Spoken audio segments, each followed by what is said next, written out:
Баршамызға Алла Тағаланың берекеті, сәлемі, амандығы болсын. Бүгінгі сіздермен бөліскелі отырған уағыз тақырыбымыз ұлы имам Абу Ханифа Нұғман ибн Сәбит туралы болмақшы. Жалпы Алла елшісі саллаллаху алейхи вассаламның уахи түсе бастаған сол заманнан бастап дін исламды пайғамбарымыз 23 жылдың ішінде Мәдинада үлкен мемлекет қылып тұрғызды. Сол мемлекеттің барлық мәселелерінде Алланың елшісі өзі басқарып шешіп отырды. Одан кейін ол кісі дүниеден өткеннен кейін құрметті 4 халифа басқарып, сахабалардың кеңесі арқылы мәселе, егерде Құранда жоқ болса, сүннетте ол нәрсе мәселенің жауабы болмаса, сахабалар өзара кеңес құрып, сол кеңестің басым шешімі бойынша шешіп отырды. Міне осылайша бұл буын өтіп, сахабалардың буынан кейін табиғиндар буыны келді. Ислам діні Хазіреті Омардың заманында мынау Иран, Ираққа дейін жайылғанын білеміз баршамыз. Көптеген адамдар дінге кірді, исламға келді. Оның ішінде араб тілін білмейтін қаншама ұлттар кірді. Сол ұлттармен бірге дінге неше түрлі түсініктер кірді. Жан-жақтан неше түрлі ағымдар пайда болды.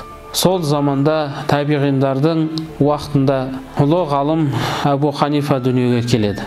Өз заманының заңгер ғалымы болған Нұғман ибн Сәбит 699 жылы дүниеге келіп, 767 жылы дүниеден озған. Толық аты Нұғман ибн Сәбит.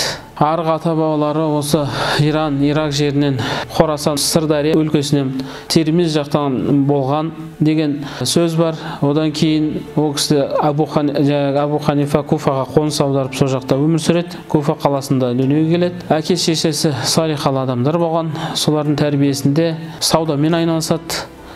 Сөйтіп 22 жасында Шағбиді жолықтырып, үлкен ғалым сол уақытта Куфадағы сол кісінің нұсқауымен білімге ден қояды. Оған кейін сауда-саттықпен әкесінің үлкен дүкені болады. Сода сауда айналысып, саудамен сол жәрдем беріп, көмектесіп, сол жерде сол шаруалармен айналысып жүреді. Сөйтіп сол кісі бір күні көзі түсіп, жас жігітке оның зеректігін, қабілеттігін байқап, сен біліммен айналыспайсың ба деп, ол кісіге ақыл кеңес береді. Сөйтіп Шағбидің айтуы бойынша ілімге ден қояды. Сөйтіп жалпы Куфаға сол сахабалар Али радиаллаху анхудың кезінен бастап үлкен ғылым ордасы орнайды. Али өзі арнайы келіп, Абдулла ибн Масудты ертіп келіп, Куфа қаласында үлкен ғылыми орданы қалыптастырады. Сөйтіп, ол жерде ғылым Абдулла ибн Масудтан тарайды. Сол жерде үлкен шәкірттер оқытады. Абдулла ибн Масудтың шәкірті Алқама ибн Қайс болады. Алқама ибн Қайстен Ибрахим ан-Нақағи дәріс алады. Шәкірті Ибрахим Нақағидан Хаммад ибн Сүлейман дәріс алады. Осы Хаммад ибн Сүлейманнан Абу Ханифа Нұғман ибн Сәбит білім алады. Міне осы қатар бойынша өз заманның сол кездегі үлкен ғалымдарынан білім алып, хадис, араб тілін, Құранды терең меңгереді. 40 жасынан бастап ұстаздық жасайды. 40 жасына дейін жаңағы ұстазы Хаммадтың қасында 18 жыл бойы сабақ алады, ілім үйренеді, қасынан қалмай жүріп, ол кісі дүниеден өткеннен кейін ілімді шәкірттеріне өзі оқыта бастайды. Жалпы Ханафи мазхабының ғұлама ғалымдарымыз былай деп сипаттайды. Абдулла ибн Масуд осы мазхабтың дәнін септі дейді. Дәнін септі. Ал Алқама ибн Қайс болса оны суарып өсірді дейді. Ал Ибрахим ан-Нақағи болса оны орды. Ал Абу Ханифа болса оны диірменге жинады дейді өнімді. Ал сол диірменге жинаған өнімнен Абу Юсуф ұн шығарды. Ал имам Мұхаммед болса оннан нан пісірді. Осылай деп сипаттайды. Яғни осы уақытқа дейінгі бүкіл Ханафи мазхабының ғалымдар сол Абу Ханифаның диірменнен тартып кеткен ұнынан нан жеп отыр деген мағынаға келтіреді ғалымдардың еңбектерін, жалпы осы Ханафи мазхабының ғалымдарын. Сол имам Ағзам деп аталды. Жалпы ол уақытта имам деген сөз екінің біріне қолданылмаған. Қазір уақытта имам десе мешіттің қызметкері есіне түседі. Ал ол заманда имам деп өте жоғары тақуалықпен, біліммен, елдің алдында абыройлы, сондай дәрежеге жеткен адамдарды айтады екен. Оған мысалы Абдулла ибн Мубарактың мына сөз дәлел. Имам деген атқа Абу Ханифа толық лайық деп баға берген ол кісі. Ол кісі үйленген, Хаммад деген ұлы болған. Хаммад деген ұлынан екі немересі тараған, Омар және Исмаил деген. Негізі Абу Ханифа деген ол лақап аты, ондай қызы болмаған ол кісіде. Жалпы құрметті адамдарды Хазірет, Тақсыр деп қазіргі уақытта да құрметтеп атын атамайды. Сол заманда да атын тікелей атамай ол кісіге осы Абу Ханифа деген лақап ат қойған. Ханиф деген сөздің өзі жеңілдік, шынайы мұсылмандық деген мағынаны береді. Алла Тағала Құран-ы Кәрімде Ибрахим туралы айтқан кезде Ибрахим яхуди де емес, насрани да емес, христиан да емес, ол нағыз ханиф еді, нағыз мұсылман еді. Ханиф және мүшриктерден де болмады деген аят бар. Сондықтан ханиф деген мағына жеңілдік, кеңшілдік деген мағыналарды береді. Шынайы дін деген мағынаны да береді. Ал имам Азам деген ұлы имам деген мағына, ұлы теңдесі жоқ имам деген мағынаны береді. Жалпы ол заманда екі үлкен мектеп қалыптасты ислам әлемінде. Ол әхлу хадис, әхлу рай деп бөлінді. Райға пікірге негізделген мектеп және хадис мектебі. Абу Ханифа осы рай мектебінен болып табылады. Ол бірінші Құранға сүйенді, дәлелдерін іздеді. Құраннан табылмаса, ардақты сүйікті пайғамбарымыздың хадистерінен қарады. Ол жерде де ол мәселеге жауап таба алмаса, сахабалардың сөзіне жүгінді. Ал сахабалардың сөзінен табылмаса, ол қияс жасады. Қияс деп отырамыз салыстырмалы түрде. Пайғамбарымыздың, сахабалардың дәуіріндегі бір мәселенің бір жері сол өзінің заманда шығып отырған мәселенің ұқсас жері болса, соны салыстыра отырып қияс арқылы жауап берді.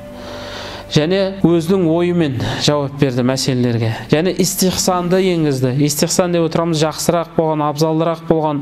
Сол мәселеде мынау абзалырақ, мынау жақсырақ деген жолды таңдап, истихсан деген үкімді және әл-урф, әдет ғұрыпты да исламда үкім шығаруға негіз дәлел ретінде алуды енгізді. Жалпы шариғат заңдарын ең бірінші ғылым ретінде негіздеп қалыптастырған осы имам Абу Ханифа. Фиқ деп отырғанымыз шариғат заңдары, былай айтқанда шариғат заңдары мен құқықтары сол заңның негізін қалап, қазіргі біз оқып жүрген тахарат бөлімі, намаз бөлімі, ораза бөлімі, қажылық бөлімі деп осыны реттеп, ең басында негізін қалыптастырған осы имам Абу Ханифа.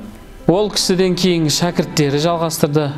Ол кісінің атақты еңбектері Фиқул Акбар деген еңбек бар, ақида саласында жазған. Әл-Уасия деген еңбегі бар, Әл-Алим уәл-Мутааллим деген еңбегі бар, Әр-Рисала деген еңбегі бар. Осы еңбектерден ол кісінің жалпы Әхлі сүнна уәл жамағаның негізін қалағандығын білеміз.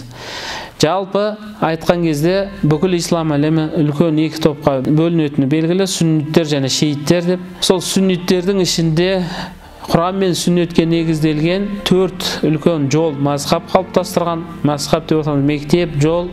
Сол Абу Ханифа мазхабының негізін қалаған кісі. Төрт мазхабты да дұрыс дейміз, бірақ Абу Ханифа мазхабын абзал деп санаймыз. Өйткені біздің елге, жалпы біздің дәстүрімізге, біздің табиғатымызға өте жақын болғандықтан ата-бабамыз 12 ғасыр бұрын осы мазхабты ұстап келеді. Біздің береке бірлігіміздің, ынтымағымыздың, достығымыздың, бір сүйіспеншілік махаббатымыздың, бірлігіміздің жалғаса беруіне үлесі зор бір мазхаб ұстану. Өйткені осы уақытқа дейін қазақ даласында ешқандай дау-дамай, діни мәселеде талас тартыс тумауының бірден бір себебі осы бір мазхабты ұстану. Сол себептен де мазхаб ұстану ол бірлікті, берекені қолдау деген сөз. Және мазхаб деген ол Құран мен сүннеттен бөлек нәрсе емес, Құран мен сүннеттен түсінуден қалыптастырған төрт жол. Міне сондықтан осындай үлкен жол, мектеп қалыптастырып, шәкірттерін тәрбиелеп, біздерге үлкен мирасты қалдырып кетті. Одан кейінгі келген ғалымдар ол кісінің еңбегін алып, зерттеп, дамытып, мысалы имам Матурidi сол кісінің ақида саласындағы еңбектерін одан сайын дамытты, жетілдірді. Өз заманындағы әртүрлі ағымдарға жауап берді. Сол кездегі мысалы табиғатқа сыйынатындарға, табиғатты, бүкіл нәрсені жаратқан табиғат деп білетін ағымға өзінің ой арқылы жауап, дәлел тапты, дәлелмен жауап берді. Мысал ретінде айтатын болсақ, сондай табиғатты Құдай дәрежесінде санайтын біреу келіп, ол кісімен пікір таласқа отырған кезде кешігіп келеді, айтады: мен осындай өзенмен қайықпен өтіп келе жатып, қайығым суға сынып, ағаштар жан-жаққа шашырап кетті. Содан кейін не істерімді білместен тұрып едім, бір кезде ағаштар өздерінен жиналып, сол қайықпен қайтадан өтіп кеттім деп. Сонда ана кісі күледі, мазақ қылып, қалай ол өз-өзінен жиналады деп. Сонда имам Абу Ханифа да айтады, сен мына жаратқан Алланың табиғатын, оны жаратқан біреу жоқ деп ойлайсың ба деп, он Құдайдың бар екендігін осылай дәлелдеген.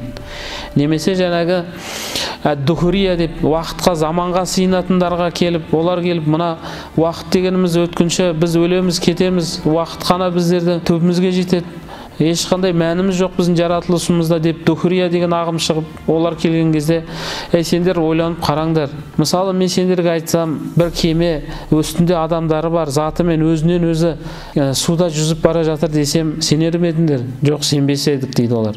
Сол кезде айтады, мына әлем деген домалақ шардың ішінде біз де қаншама ғасыр бойы жүзіп келе жатырмыз. Сондықтан осы бізді ұстап тұрған, басқарып тұрған біреу жоқ деп ойлайсыңдар ма? Деп оларға да Құдайдың бар екендігін дәлелдеген болатын. Міне, осылайша ақылға жүгініп, ақылмен сол замандағы өзінің уақытында шыққан теріс жат ағымдарға Құран мен сүннетті қорғап қалған үлкен ғалымдардың бірі. Сондықтан ол кісінің жолы Құран мен сүннеттен бөлек деген сөз емес. Ол кісі Құран мен сүннетті жат ағымдардан, жат түсініктерден, философтардың неше түрлі ойларынан қорғап, дамытты.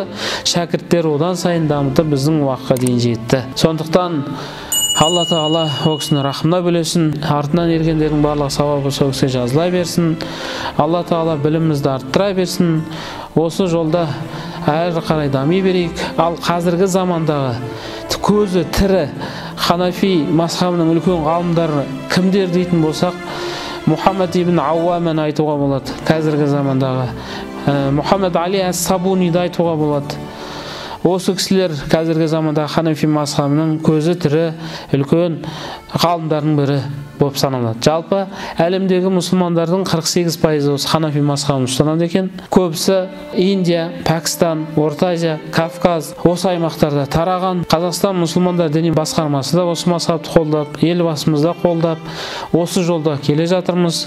Имамдарымыз бәрі осы бағытта, осы жолмен намаз оқып, осы мазхабта жүріп жатырмыз. Сондықтан береке бірлігіміз артсын десек, барлығымыз да осы мазхабта бөлік шығармастан бір имамның артына үйіп, бағынып, әрі қарай дінімізді, білімімізді дамыта беруіміз керек. Алла Тағала сол кісілер сияқты тақуалығымызды арттырсын, білімімізді арттырсын. Ғұлама, ғалым болып, ілім жолында сондай барлығын сарп еткен құлдарынан болсын. Өмірімізді ілімге, білімге арнап, ұрпақтарымызға сол ілімді, білімді мирас қылып қалдырып кететін құлдардан болуымызды Алла Тағала баршамызға нәсіп етсін. Ва ахиру дa'вана алхамдулиллахи rabbil alamin. Осымен уағызымызды аяқтаймыз. Алла Тағала білімімізді арттыра берсін. Ассаламу алейкум рахматуллахи ва баракатух.